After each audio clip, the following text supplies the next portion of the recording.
Muy buenas noches, que la bendición del Señor sea con cada uno de nosotros. Damos gracias a Dios porque Él nos permite tener vida, tener salud. La gloria sea para Él, estamos en sus manos y el Señor es fiel. Confiamos siempre en que Él ha prometido estar con nosotros. Nunca va a dejarnos, nunca va a desampararnos. Fiel es nuestro Dios y a Él sea toda honra y sea toda gloria. En esta noche vamos a continuar estudiando en el libro de Apocalipsis. Vamos a continuar en el libro de Apocalipsis. Quiero pedirle a cada uno de ustedes que podamos estar muy atentos a lo que Dios tiene para nosotros el día de hoy y darle gracias a Dios por esa palabra que Él nos ha dejado y que nos llena de ánimo en medio de los tiempos difíciles que vivimos. La palabra de Dios es nuestro alimento, es lo que nos nutre, lo que nos sostiene y lo que nos lleva hacia adelante. Estaba hablando con una persona el día de hoy y me decía que hay gente que le tiene miedo al libro de Apocalipsis. Hay quienes no les gusta mucho el libro, por así decirlo, no les agrada mucho el libro.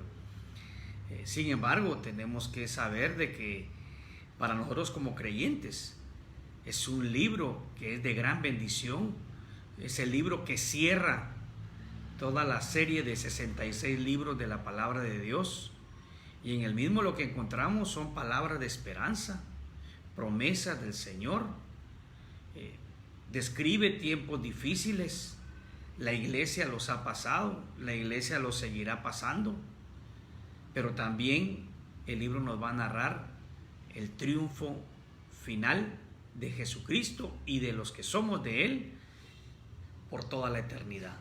Así es que no nos dé temor, al contrario, que nos llene de gozo.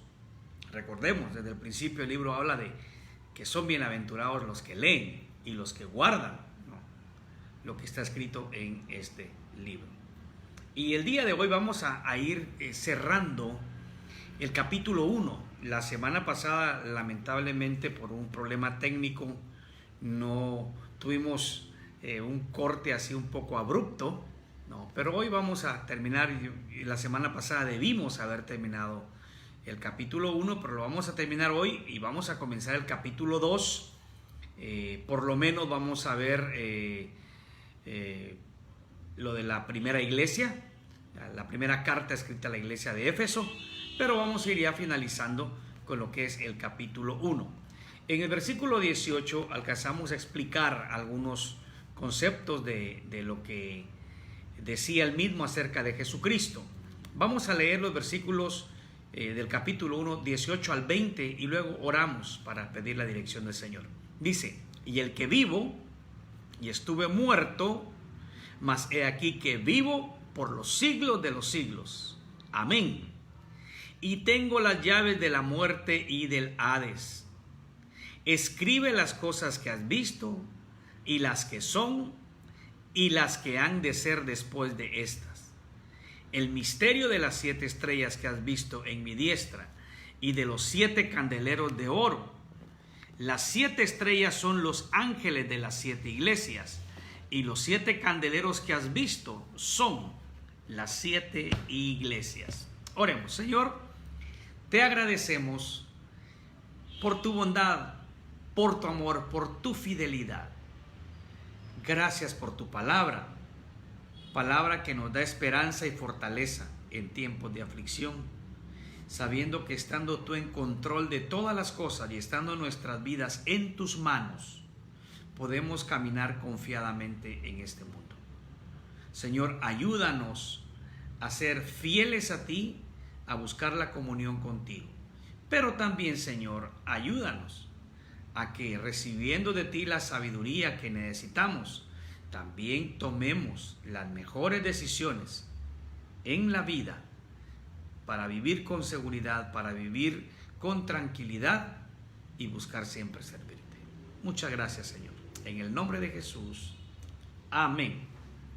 Bueno, que narran el final del capítulo 1 siguen dando descripciones de Cristo cuando se presenta a Juan en la revelación de él mismo y lo que habrá de decir luego también. Él habló, y esto lo compartimos la semana pasada, de su resurrección, el que vivo y estuve muerto, mas he aquí que vivo por los siglos. Es una descripción inconfundible y hasta cierto punto familiar, conocida para el apóstol Juan, porque él vio a Cristo vivo, lo vio morir y lo vio resucitado y lo vio ascender a los cielos, ¿no? Y Juan tenía esa confianza de que el Señor vivía para siempre, de que Cristo vive para siempre. Entonces, Juan, recuerde, está recibiendo del Señor esa revelación, le ha dicho que no tema y le ha dicho, bueno, no tiene Juan que temer porque Juan, como reescribimos también hace una semana, sentía al discípulo amado, él sentía esa relación especial con Cristo como discípulo cercano a él. Y Juan aquí ya está disipando todo temor que pueda sentir porque ha recibido las palabras que le dicen quién es a quien él está viendo. Hay una frase más en el verso 18 que dice, y tengo las llaves de la muerte y del Hades. ¿Sabe que Cristo, a quien se le dio después de su resurrección toda autoridad en el cielo y en la tierra, él decide sobre la vida de toda persona en este mundo? Él decide cuánto vivimos, él decide cuándo nos vamos a morir y de qué nos vamos a morir. Él es el que conoce todas esas cosas. Ahora, sabiendo esto, mis hermanos, vivamos confiados porque estamos en las manos de Él. Esto no significa tampoco que nosotros vayamos a estar haciendo cosas imprudentes en nuestras vidas.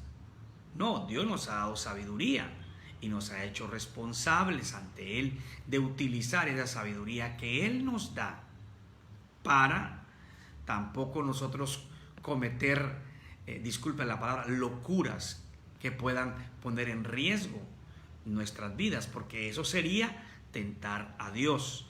Recuerde que Jesús mismo, el diablo lo tentó diciendo que se subiera al pináculo del templo, que se lanzara de ahí, que Dios lo iba a guardar. Hasta le leyó parte del Salmo 91, que iba a enviar ángeles para que lo protegieran. Pero Jesús dijo, bueno, recuerda que escrito está también, no tentarás al Señor tu Dios.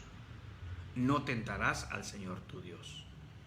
Cuidándonos, pero confiando, sabiendo que nuestras vidas están en las manos de Dios. Él es el soberano y Él decide sobre nosotros. Jesús dice, yo tengo las llaves de la muerte y del Hades. Pero aquí también ya está empezando Él a dar palabras de advertencias.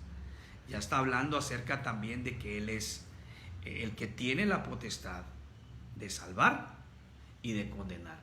En el libro de Mateo, en el capítulo 10, versículo 28, Jesucristo mismo dice estas palabras: y no temáis a los que matan el cuerpo, mas el alma no pueden matar. Temed más bien a aquel que puede destruir el alma y el cuerpo en el infierno. Algunos, bueno, yo mismo pensaba que ese versículo se refería a que era Satanás quien destruía el alma y el cuerpo en el infierno. Y algunos quizás se van a sorprender por lo que voy a decir, pero no es Satanás.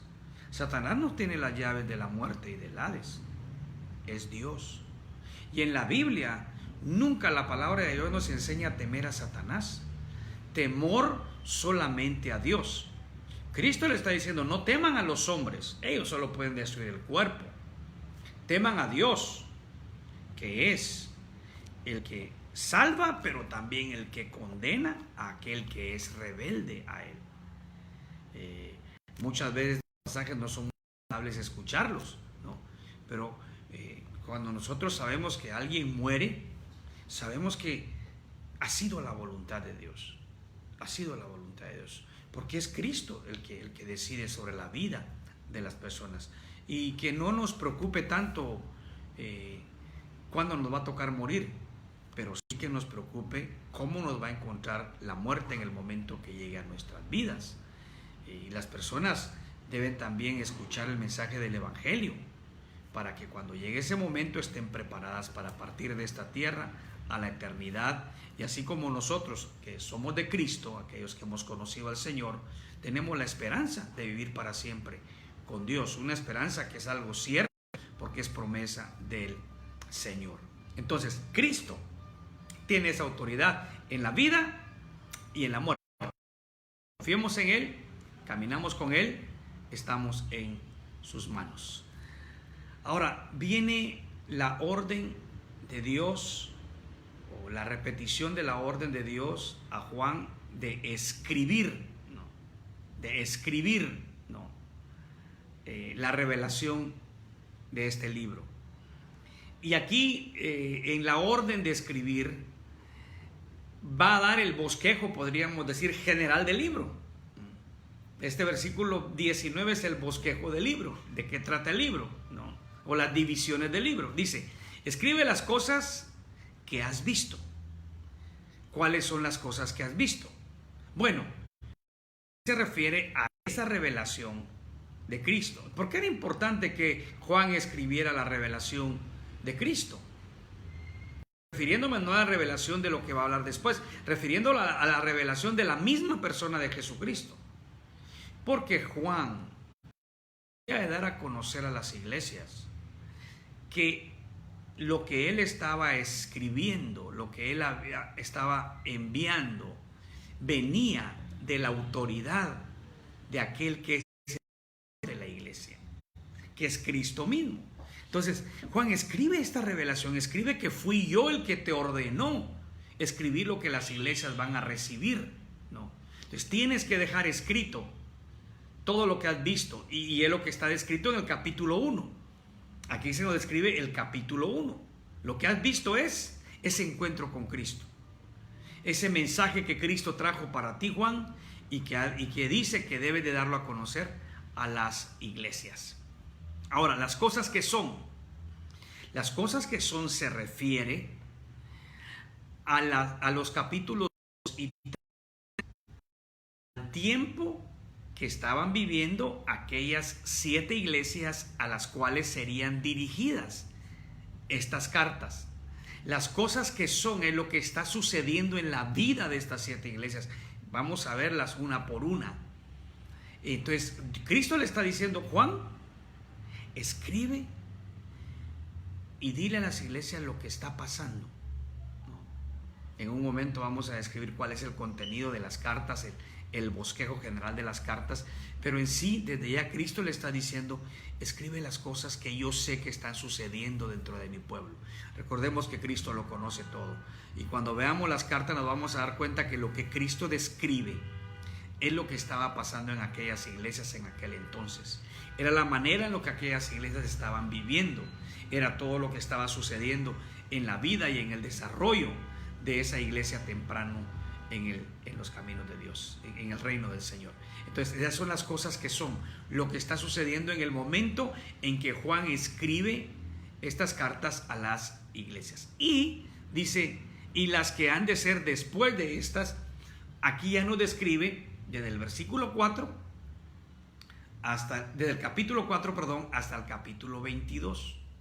Por supuesto que yo aquí le estoy dando la interpretación por la cual yo más me inclino, la interpretación futurista, ¿no?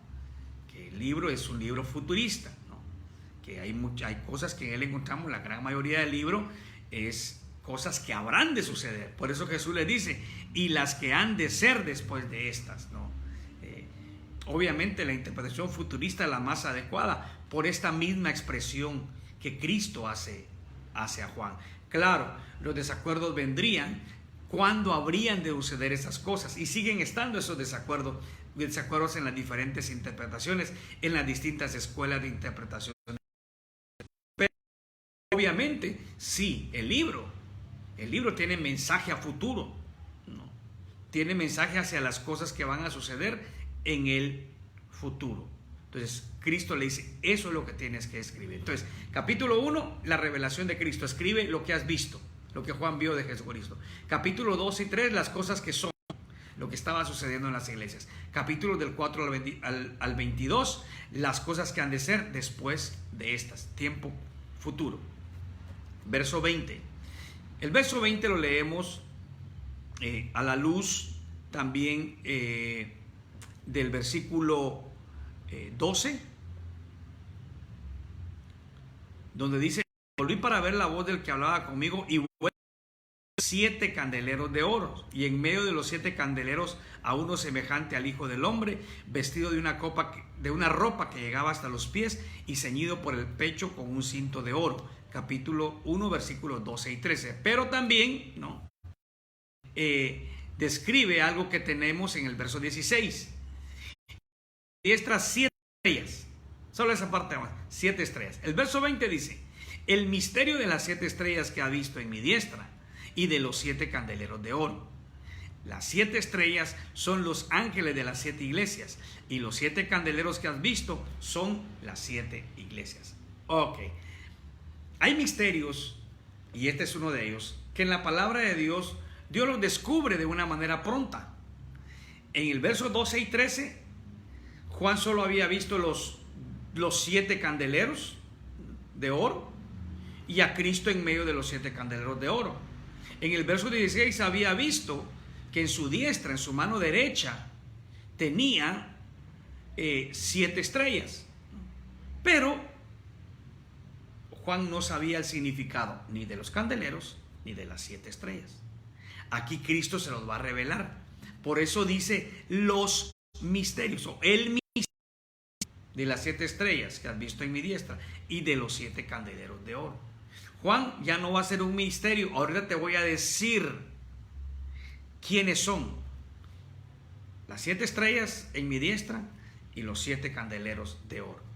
Y dice: las 7 estrellas son los ángeles de las 7 iglesias, y los 7 candeleros que has visto son las 7 iglesias. La palabra ángel significa mensajero. Significa mensajero. Entonces, Dios le está diciendo, Cristo le está diciendo a Juan: las 7 estrellas son 7 ángeles, 7 mensajeros míos. Aquí todavía solo lo deja todavía con un poquito de duda. Son mis 7 mensajeros, porque podría tratarse de ángeles como los que más adelante usa para seguir dando la revelación, como para etcétera, etcétera, que son seres angelicales, son seres celestiales. O podría significar mensajeros humanos. Pero ya cuando veamos las 7 iglesias, empezamos a ver las iglesias, nos vamos a dar cuenta de la interpretación correcta, ¿verdad? Puede ser cualquiera de las dos, ¿no? Un ángel, como nosotros sabemos que es un ángel al servicio de Dios, que ha estado en la presencia de Dios, o un mensajero terrenal, un hombre. Un hombre.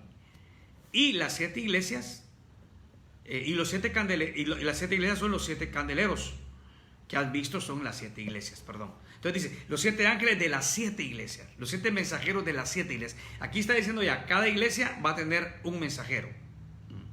Y los candeleros son las 7 iglesias en sí. Entonces, Juan, ya está resuelto el misterio, ya no tengan ninguna duda. Esos 7 ángeles son 7 mensajeros, uno en cada iglesia. Los 7 candeleros de oro representan a cada una de esas 7 iglesias.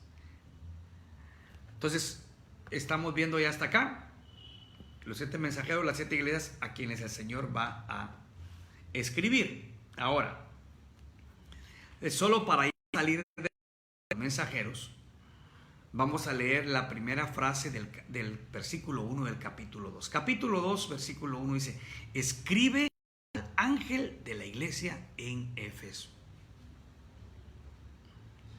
Aquí, al mencionar, escribe al mensajero de la iglesia en Éfeso, ya nos da con más claridad de qué está hablando el Señor. Está hablando de mensajeros humanos. Sí, está hablando de los pastores o de los ancianos, como se usaba el título indistintamente para la misma persona. Él el encargado de llevar el mensaje de Dios a las iglesias. Se trata de un mensajero humano, se trata del pastor o anciano, obispo. Estos tres títulos se usan indistintamente para la misma persona. Se trata de ellos, se trata de los pastores. Y antes de seguir, quiero describir el bosquejo que se usa para los mensajes enviados a las 7 iglesias, la forma, el formato que tenía. Y luego volvemos a este pensamiento. Solo descubrimos ya que el ángel, el mensajero, es el pastor de cada una de las iglesias. Para dar una introducción general a las 7 cartas que vamos a ver, las 7 cartas tienen este formato. Si usted quiere ir apuntando, quiere ir anotando, más tarde volver. Primero, la carta siempre va a describir el destinatario, que sería el intermediario, pero también las iglesias. En este caso, el mensajero, el pastor. Entonces, eso es lo primero que tiene cada una de las cartas. Escribe al ángel, usted siempre va a encontrar, escribe al ángel de la iglesia en cada uno de los lugares. Entonces, lo primero es el destinatario, ¿no? Que es el pastor, pero no es solo para él, es para las iglesias también, ¿no? Lo segundo es una descripción, una presentación de Jesucristo con una característica generalmente de las que Juan tuvo en el capítulo 1, ¿no? Presenta a Jesucristo, ¿no?, con una de las características que se han mencionado, porque se mencionaron varias que se referían a él, ¿no? Entonces, lo segundo es lo que tienen las cartas. Lo tercero es una alabanza o un cumplido, si se quiere tomar de esa forma, por las cualidades de la iglesia. Se mencionan las cosas buenas que las iglesias tenían. Jesús reconoce aquellas cosas que las iglesias estaban haciendo bien, con excepción de una iglesia. Hay una iglesia de la que no se menciona ninguna cosa buena: la Odisea. Ninguna cosa buena. La iglesia de la Odisea. A todas las otras 6, algo bueno tienen, algo digno de alabanza, algo digno de felicitación, si se quiere decir así. Algo bueno tienen. Algunas tienen varias cosas buenas, pero no, de las otras 6 no hay ninguna que se quede sin palabras de felicitación. Luego, también hay una censura o hay una reprensión por las faltas que Cristo ve en las iglesias. Hay una llamada seria de atención por las cosas negativas que Jesús ve en cada una de las iglesias. Solamente hay 2 iglesias a las que Cristo no censura, a las que Cristo no reprende, y es la iglesia de Esmirna y la iglesia de Filadelfia. Para ellas no hay palabras de reprensión. Pensamos que eran unas iglesias muy dedicadas al Señor, fieles a Dios, y que no tenían faltas visibles para reprenderles. Lo cuarto es un llamado al arrepentimiento. Por supuesto, con excepción de Esmirna y Filadelfia, que no tenían ningún reproche. A las otras 5 hay un llamado al arrepentimiento. Hay un llamado a que consideren sus caminos y que se arrepientan de corazón. Y luego, en ese mismo llamado al arrepentimiento, hay palabras serias de advertencia de que si no lo hacen, su candelabro va a ser quitado. Su candelero va a ser quitado. Entonces, hay ese llamado al arrepentimiento. Luego también hay una promesa dirigida a los vencedores. Hay una promesa que se dirige a los vencedores, ¿no? En cada una de las cartas hay promesa. Y finalmente hay una despedida en una fórmula que dice que el que tiene oídos, ¿no?, oiga lo que el Espíritu dice a las iglesias. Entonces, Jesús lo decía mientras estuvo en su ministerio terrenal: al que tiene oídos para oír, oiga. Cuando él daba una enseñanza, y no estaba hablando aquí de que hubieran sordos en los mensajes que él impartía. No estoy negando que nunca conoció sordos, sí conoció sordos, pero se dirigía a los oyentes, a los que sí tenían la capacidad de escuchar, pero que no solamente tuvieran la capacidad física de escuchar, sino que pusieran atención al mensaje que Cristo les había proclamado. Entonces aquí Cristo está hablando de lo mismo en esa fórmula como de despedida que utiliza: al que tiene oídos para oír, oiga lo que el Espíritu dice a las iglesias. Les está diciendo lo mismo. Pongan atención, no tomen mis palabras a la ligera, mediten, y lo que tenga que cambiar, cámbienlo, ¿no? Y lo que han hecho bien, síganlo haciendo, ¿no? Pero arrepiéntanse de cosas que no son agradables delante de Dios. Ahora, antes también de entrar en materia directa ya de la primera iglesia en Éfeso, quiero decir, dentro de las diferentes interpretaciones está aquella que niega su carácter profético y futurista del Apocalipsis. Aunque los capítulos 2 y 3, que nos narran cartas a iglesias establecidas en aquella época, iglesias que tuvieron su historia en aquel lugar del Asia Menor, de lo que hoy es Turquía, hoy esas iglesias ya no existen, ¿no? Pero existieron. Y aunque son iglesias que históricamente se comprueba que existieron, no quiere decir que estas cartas no tengan nada que decirnos a las iglesias hoy, o a las iglesias a lo largo de toda la historia de la iglesia del Señor. Toda la palabra es relevante, toda la palabra deja enseñanza para todo tiempo, en todo lugar.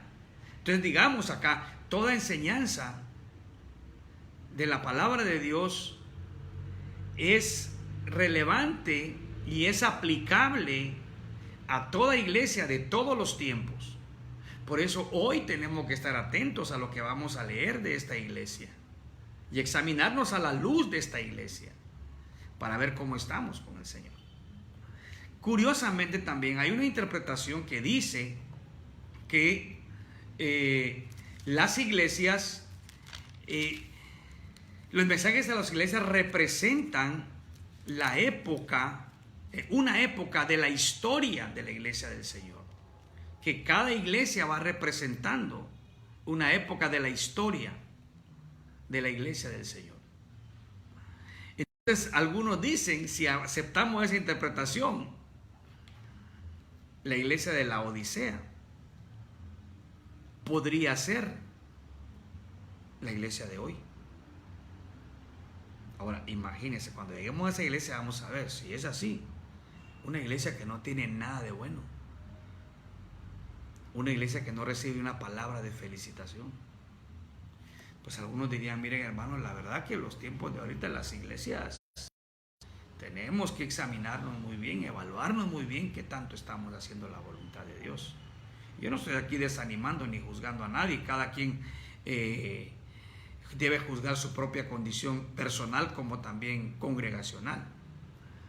Pero vemos, hermanos, que la iglesia hoy en día está pasando por una situación pero muy difícil en cuanto a la imagen que está dando de manera general. No digo que no hay sus excepciones, pero de manera general al mundo, ¿no?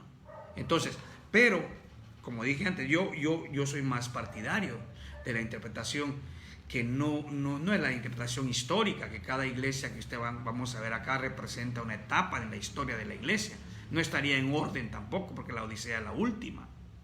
Pero en sí, podríamos decir nosotros que en todas las épocas de la historia de la iglesia y en la actualidad, las iglesias pueden tener características de las que vamos a ver. Y puede que no haya una iglesia que diga una copia exacta a esta iglesia, pero que hayan algunas características que tengan de una y otras de otra, que tengan algunas fallas de una y otras fallas de otra, ¿no? pero es lo que vamos a ver porque es lo que también a nosotros debe de interesarnos como iglesia, para corregir lo que tengamos que corregir y para seguir haciendo lo que el Señor aprueba de nosotros. Capítulo 2, verso 1. Escribe al ángel de la iglesia en Éfeso. Escribe al pastor de la iglesia. Escribe a aquella persona que es la responsable de educar a la iglesia en la voluntad de Dios, ¿no? Al ángel de la iglesia en Éfeso. Miren, y cuando vemos que Cristo dice que las estrellas son los ángeles, y cuando vemos aquí que los ángeles son los pastores, miren, hermanos, los pastores estamos en las manos de Cristo. Qué privilegio y qué responsabilidad. Porque si estamos en las manos de Cristo, debemos sentirnos seguros. Pero si estamos en las manos de Cristo, debemos de vivir y de enseñar fielmente en la voluntad de Él. Hermanos, el ser pastor es un gran privilegio que nosotros debemos siempre valorar esto con humildad, porque no es porque nosotros hayamos sido más sabios, más inteligentes, más bien parecidos, con mayores cualidades que otros. Simplemente ha sido porque en su soberana voluntad Dios decidió llamarnos. Muchos no estaríamos calificados, pero Dios nos capacita. Entonces, ver la responsabilidad que tenemos, primero viendo al Dios a quien servimos, al Todopoderoso, que estamos en sus manos. Pero si estamos en sus manos, también estamos para hacer su voluntad. Y el hacer su voluntad implica vivir en la voluntad de Dios. ¿Confiamos en Dios? Sí, pero somos responsables ante Él por ese llamamiento que Él nos ha hecho, por esa responsabilidad que Él nos ha dado. Pero también tenemos que ver hacia el pueblo donde Dios nos ha puesto a ministrar, donde estamos sirviendo, que tenemos responsabilidad de que ese pueblo sea bien alimentado, esté conociendo la palabra de Dios, esté siendo edificado en la palabra de Dios. Nosotros los pastores, hermanos, tenemos una gran responsabilidad ante Dios, pero también ante la iglesia. Y miren, los pastores somos de Cristo y también somos de la iglesia, porque nuestra razón de ser es el llamamiento de Cristo y el ministerio hacia las iglesias. En el Nuevo Testamento, el pastorado no era un título. Y seguimos estando de acuerdo con que los seminarios no hacen pastores, capacitan pastores. Los pastores son llamados por el Señor, pero el seminario equipa a los pastores. Es bueno estudiar en un seminario, pero el llamamiento para el ministerio es de Dios.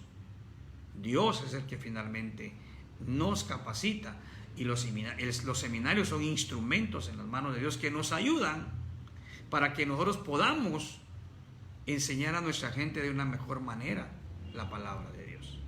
Entonces, somos responsables ante Dios. Somos siervos de Dios y somos siervos porque estamos al servicio de la iglesia. Servimos a la iglesia, ¿no? Dios nos ha dado ese privilegio. Estamos en las manos de Cristo, ¿no? Entonces, qué lindo, hermanos. Qué bonito ser pastor, pero qué alta responsabilidad también. Recordemos que a nosotros Dios dice que tenemos que dar cuenta. Ahora tenemos que dar cuenta de nosotros mismos, de nuestras familias y de la iglesia donde Dios nos tiene sirviendo. Entonces veamos esto como una gran responsabilidad. Escribe al ángel, escribe al mensajero, escribe al pastor en la iglesia en Éfeso. Fíjese, Cristo va a hacer llegar su revelación al pastor para que el pastor la dé a conocer a la iglesia. Ahora, ¿cuáles son las referencias a Cristo acá? El que tiene las 7 estrellas en su diestra, el que anda en medio de los 7 candeleros de oro, dice esto. Muy bien. Primero,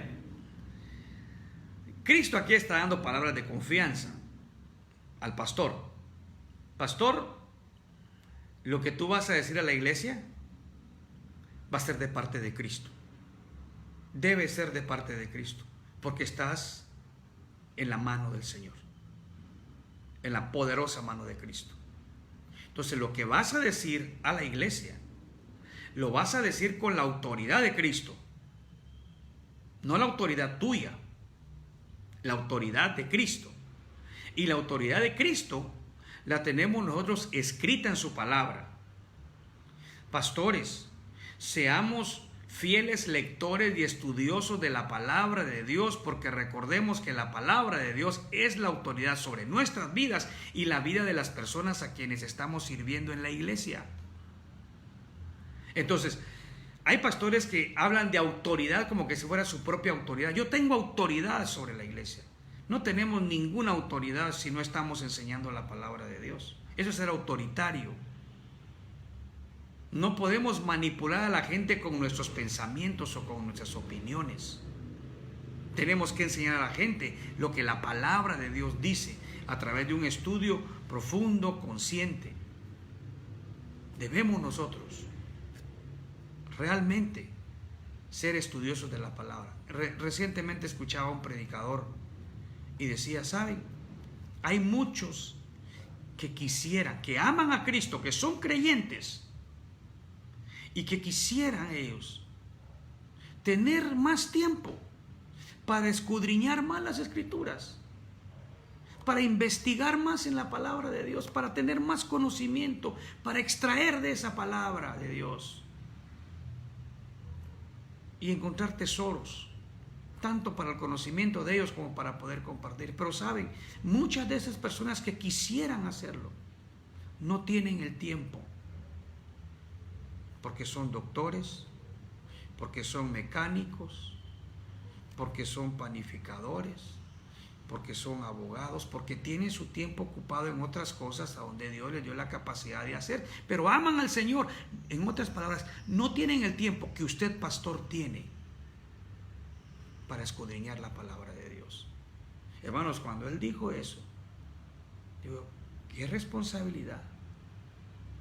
Pastores, seamos buenos administradores de nuestro tiempo.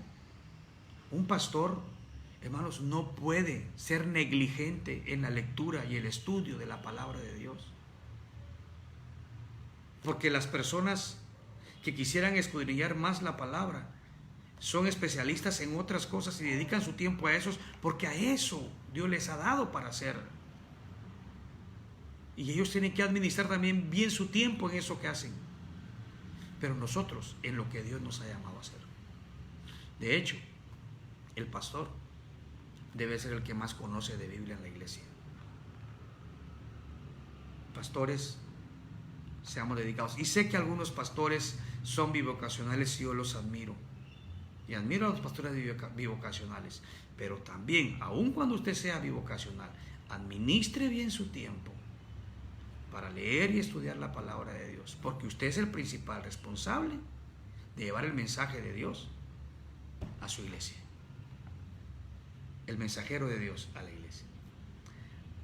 Bueno, quedémonos un poquito en paz los pastores y vayamos con las iglesias, los 7 candeleros de oro. Cuando Cristo se describe como el que anda en medio de los 7 candeleros de oro, hermanos, Cristo está en medio de la iglesia. Cristo está en medio de su pueblo, y al igual que los pastores sentimos cuando dice que estamos en su diestra, la iglesia debe sentir lo mismo, de saber que Cristo está en medio de la iglesia para darnos seguridad, para darnos confianza, pero también para darnos un temor reverente de cómo nos conducimos como hijos de Dios. Es cierto, qué lindo es ver la promesa de Cristo. He aquí, yo estoy con vosotros todos los días hasta el fin del mundo. Nunca te dejaré, nunca te desampararé. Sí, qué bendición. Pero qué responsabilidad. Porque Cristo ha dicho esto para que sepamos que en todo tiempo nos va a ayudar. Pero que en todo tiempo Él se da cuenta de lo que somos y de lo que hacemos. Iglesias, Cristo está con nosotros. Y cuando hablo de estar con nosotros, no está solo en el templo.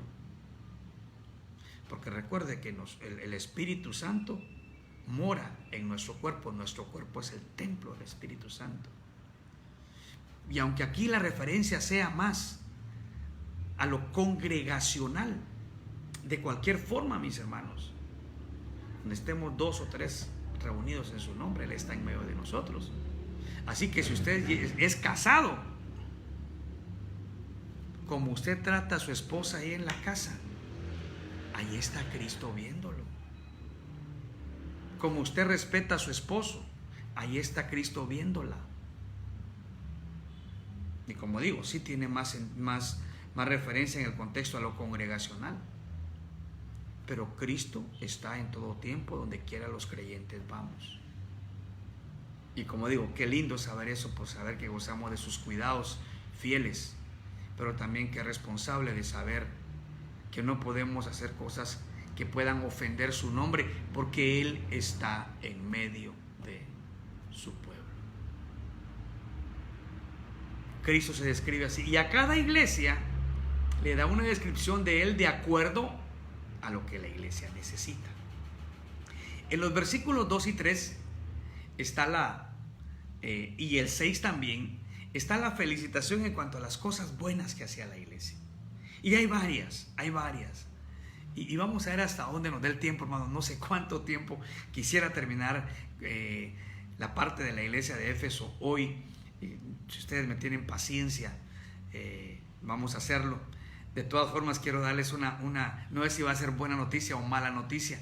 Y yo no sé cómo medir el tiempo, no tengo un reloj conmigo. Y no desea buena noticia o mala noticia. Pero sigamos adelante. Dice: yo conozco tus obras y tu arduo trabajo y paciencia, y que no puedes soportar a los malos, y has probado a los que dicen ser apóstoles y no lo son, y los has hallado mentirosos, y has sufrido, y has tenido paciencia, y has trabajado arduamente por amor de mi nombre, y no has desmayado. Y verso 6: pero tienes esto, que aborreces las obras de los nicolaitas, las cuales yo también aborrezco. Mire cuántas cosas buenas tenía esta iglesia. En términos generales, digamos, era una buena iglesia, era una iglesia activa. Conozco tus obras. Yo sé, Señor, yo sé, iglesia, que ustedes están haciendo buenas cosas. Están dedicados a hacer buenas obras. Tienen diferentes ministerios de servicio en diferentes lugares.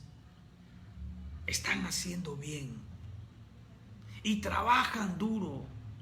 Y son pacientes. Porque en los ministerios donde sirven hay dificultades. A veces hay contrariedades. Hay obstáculos y ustedes los superan con fe. Ustedes se ponen fielmente a trabajar y nada los detiene. Nada los detiene. Trabajan fuertemente para el Señor. También mantienen la pureza moral y doctrinal en la iglesia. Dice: no puede soportar a los malos.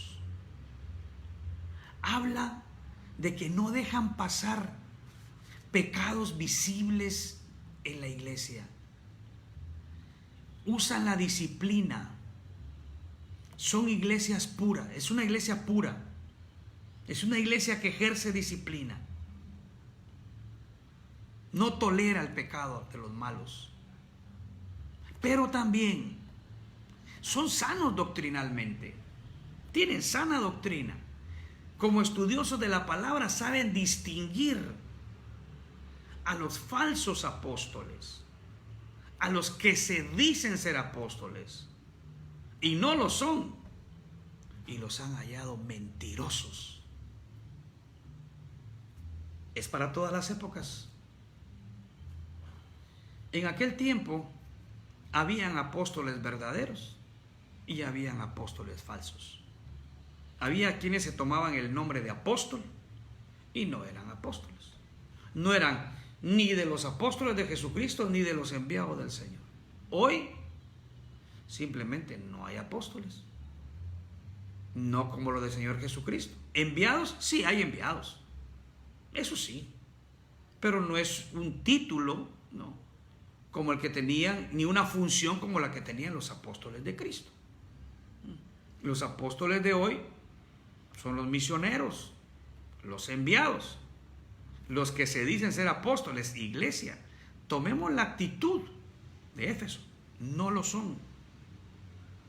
Y un gran número son mentirosos. Pastor, no juzgue. Esta iglesia sabía juzgar, sabía discernir y sabía decirle a los mentirosos que llegaban: ustedes no son apóstoles, ustedes no son de Jesucristo, porque Pablo fue el último, y menos enviados de parte del Señor, porque lo que están enseñando son mentiras. Quiero decir algo, iglesia. Las iglesias debemos estar enseñadas en la palabra de Dios a tal punto que sepamos examinar y encontrar mentirosos a falsos maestros que hoy abundan. ¿Y cómo los vamos a juzgar? Con lo que el pastor diga, con lo que mi pensamiento diga, con lo que mi opinión. No, conforme lo que la palabra de Dios dice. Todo líder que enseña la palabra de Dios es responsable y está sujeto a ser evaluado. Porque hasta el mismo apóstol Pablo fue examinado por los de Berea a la luz de las Escrituras. Pablo predicaba, los de Berea lo oían y decían: vamos a ir a ver a la palabra de Dios para ver si Pablo está enseñando de acuerdo a ella. Porque Pablo no tiene más autoridad que la Biblia. Si está de acuerdo con la Biblia, Pablo, te creemos lo que enseñas. Y por supuesto, el apóstol, como hombre de Dios, todo lo que enseñaba era de acuerdo a la voluntad de Dios. Una iglesia sana, que sabía discernir, que sabía distinguir, que sabía juzgar y encontrar falsos, aquellos que no eran enviados de Dios. Hoy hay mucha gente que tiene temor de juzgarlos, porque hasta muchos de ellos han dicho: yo soy un ungido del Señor, y la Biblia dice: no toquen a mis ungidos. Momento, todos los líderes espirituales estamos sujetos a ser evaluados, y todos a ser evaluados a la luz de la palabra de Dios. Entonces es una iglesia que era sana doctrinalmente. Repite nuevamente el verso 3, era una iglesia sufrida, con arduo trabajo, eran pacientes. Y pacientes es de que a pesar de las dificultades no se rendían. Porque también dice: has trabajado arduamente por amor de mi nombre y no has desmayado. Una iglesia perseverante, una iglesia constante, una iglesia firme, no desmayaba, no se echaba hacia atrás. Y algo más, el verso 6: pero tienes estos que aborrecen las obras de los nicolaítas, las cuales yo también aborrezco. Los nicolaítas era una secta dentro de algunas iglesias, ¿no?, que lamentablemente se habían desviado. A ellos también se les menciona en una carta dirigida a la iglesia de Pérgamo. ¿Qué había pasado? Se cree, en algunos comentarios antiguos se ha encontrado, que eran liderados por Nicolás, uno de los diáconos, uno de los 7 diáconos, que fueron elegidos en el capítulo 6 de Hechos, pero que este hombre realmente cometió apostasía, había sido un falso, su fe no había sido verdadera, y por su influencia que había ejercido, había desviado a la iglesia. ¿Y cuál era el pecado de los nicolaitas? Que estaban enseñando libertinaje y no libertad en Cristo. O sea, aquella enseñanza que también existen hoy. Como todo es por gracia, usted puede darle rienda suelta a su pecado. Ya Cristo lo pagó en la cruz. Que en lugar de enseñar santidad, enseñan como que la gracia es una licencia para pecar. Personas: mire, es que Cristo perdonó a la mujer adúltera. Ah, sí, pero recuerde que le dijo: vete y no peques más. Se les olvida esa parte a muchos. Es que si Cristo perdonó a esa mujer, ¿cómo no va a perdonar si yo mis pecados son menores o parecidos? Sí, pero ¿qué le dijo Cristo a la mujer? Yo no te condeno, vete y no peques más.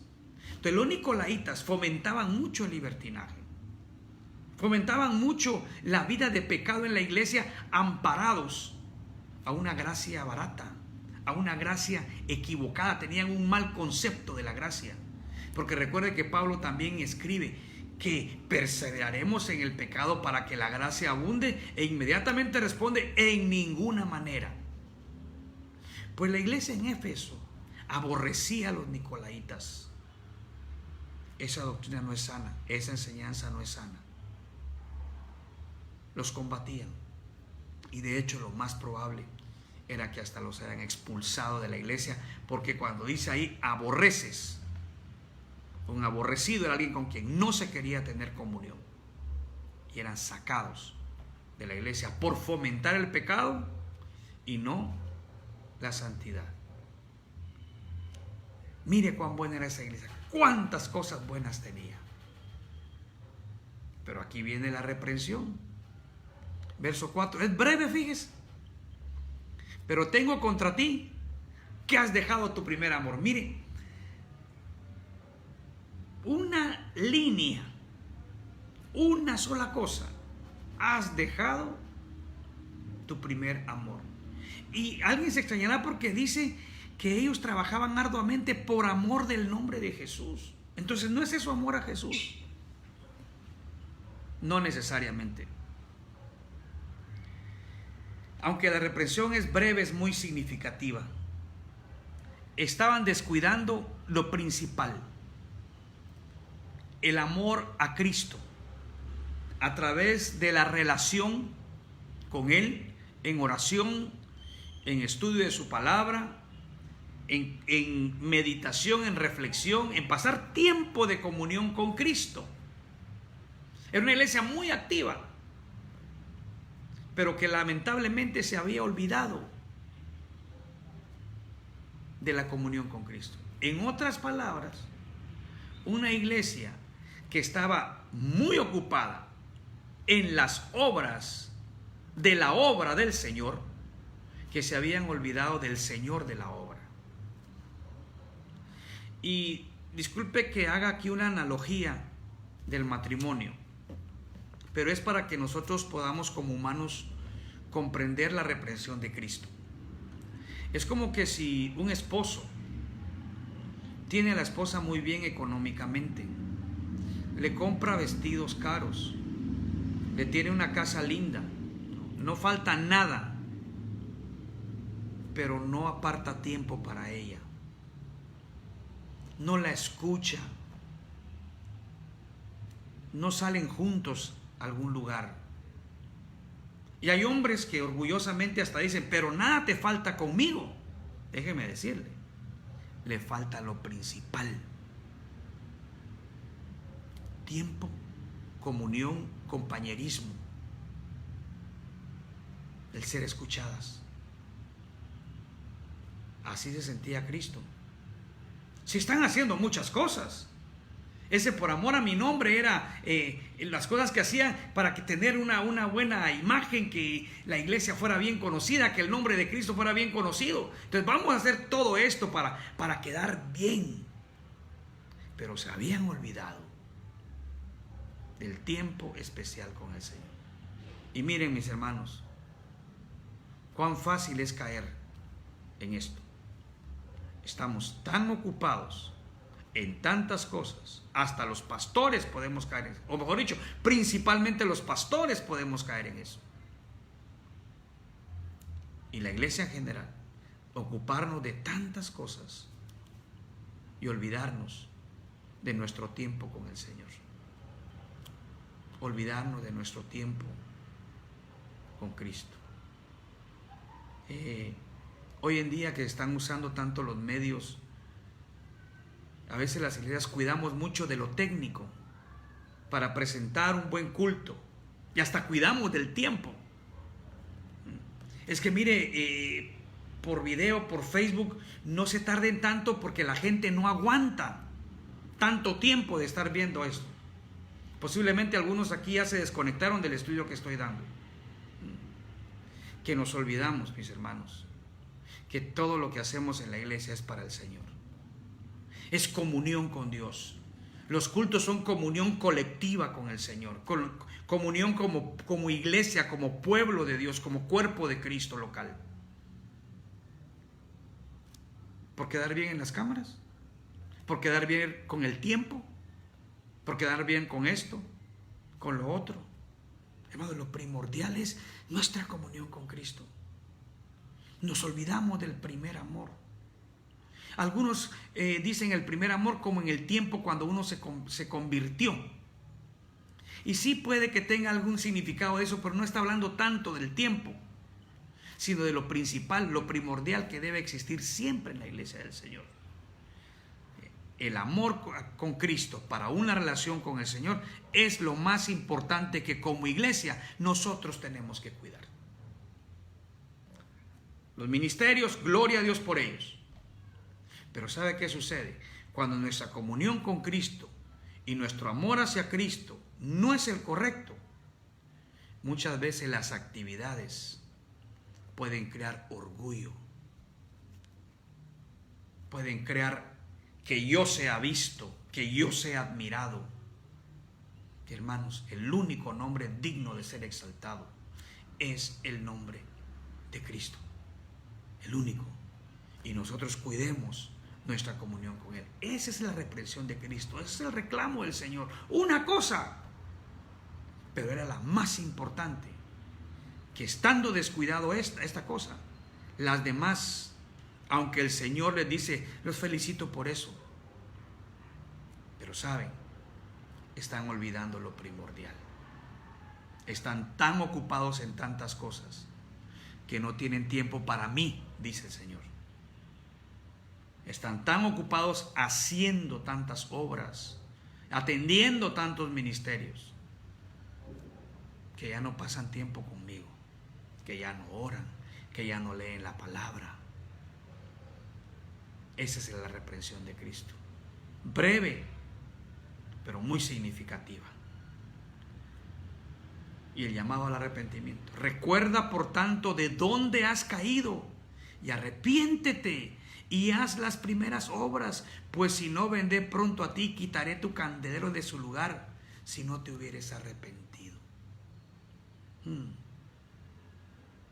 Arrepiéntete.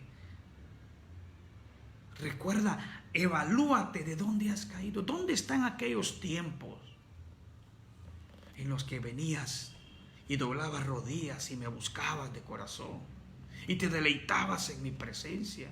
¿Dónde están aquellos tiempos en que le dedicabas tiempo a la palabra de Dios y me conocías más y conocías lo que yo hacía y eso te impulsaba a hablarles a otros de mis virtudes? ¿Dónde está ese tiempo?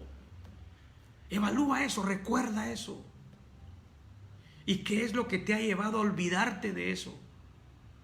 Y arrepiéntete. En otras palabras, cambia. Ya no sigas en lo mismo. Ya no hagas esas cosas. Y no está hablando de renunciar a ministerios, sino que está diciendo, sigue haciendo lo que haces, pero recupera lo que has perdido. Porque si no, dice, vendré pronto a ti y quitaré tu candelero de ese lugar si no te hubieres arrepentido.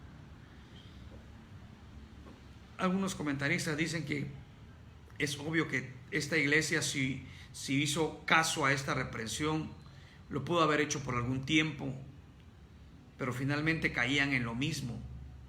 Recuerde que esta iglesia hoy ya no existe. Su candelero fue quitado. Y qué triste cuando una iglesia deja de existir por desobediencia a Dios, por falta de atención a su tiempo con Dios. Porque recuerde, la relación con Cristo es lo que sostiene todo lo que la iglesia hace.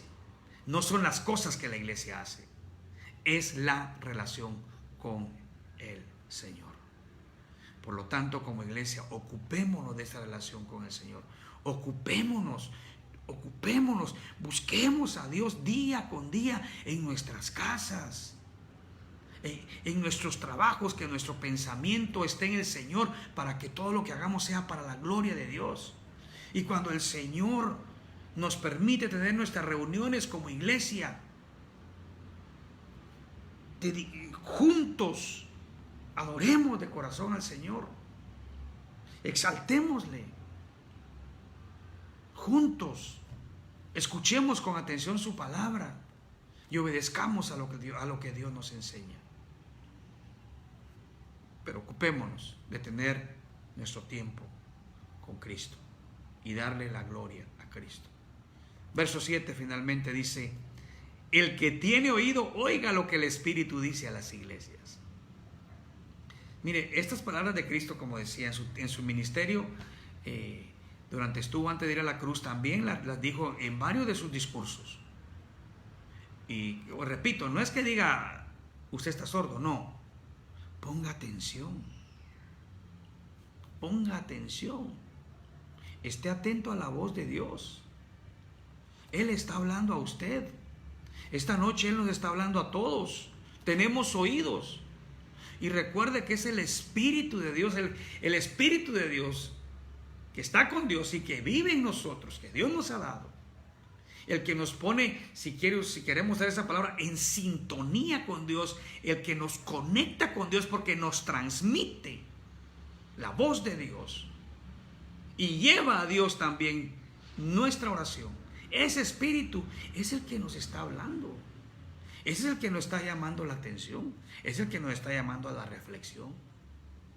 El Espíritu Santo. Así es que estemos atentos. Pongamos atención a lo que el Espíritu nos dice. Y si el Espíritu nos está redarguyendo y nos está señalando para corregir lo que debemos de cambiar, hagámoslo. Hagámoslo. Y de esta manera seamos vencedores. Al que venciere le daré a comer del árbol de la vida, el cual está en medio del paraíso de Dios. Cuando Cristo menciona estas palabras, es de estar muy atentos a ellas. Sí, mis hermanos, dentro de todas las iglesias hay vencedores y hay quienes no son vencedores. Los vencedores son los creyentes fieles, los creyentes verdaderos. Usted mirás, hermano, pero hay creyentes falsos. Si hay maestros falsos, hay creyentes falsos. Y aún dentro de iglesias sanas, hay falsos. Ahora, no va a llegar a usted el domingo a la iglesia a ponerse a ver dónde ubica un falso. No, el examen es personal. Cada quien dará cuentas ante Dios. Cada uno tenemos que decir: Señor, examíname.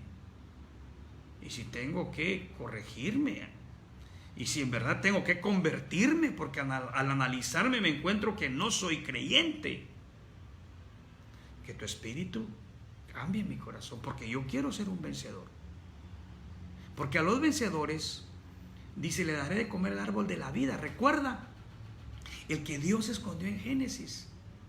Puso un querubín para cuidarlo y una espada que se revolvía para que Adán no tuviese acceso, ni ningún hombre tuviese acceso. En Cristo tendremos acceso.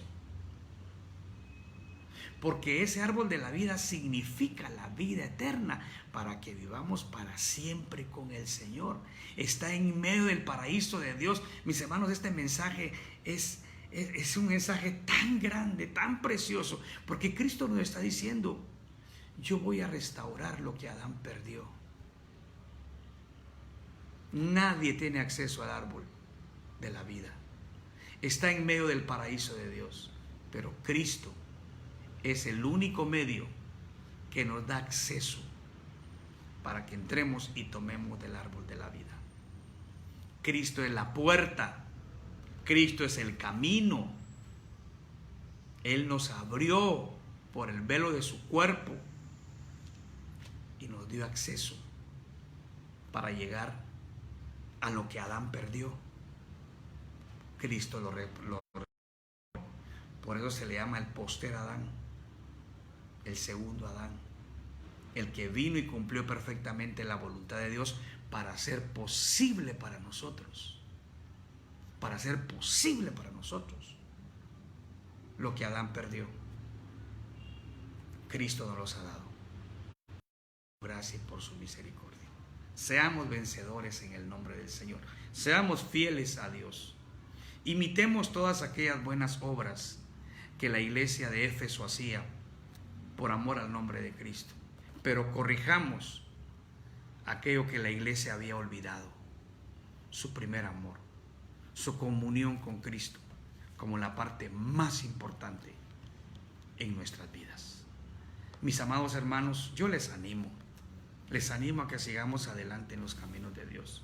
Les animo a que nosotros podamos mantenernos fieles al llamado que Dios nos hace, ya que cada día busquemos el rostro de Dios y tengamos esa comunión que tanto necesitamos y que Dios también quiere tener con nosotros, porque Él es nuestro Padre, que nos busca, que nos ama, que nos llama y que se goza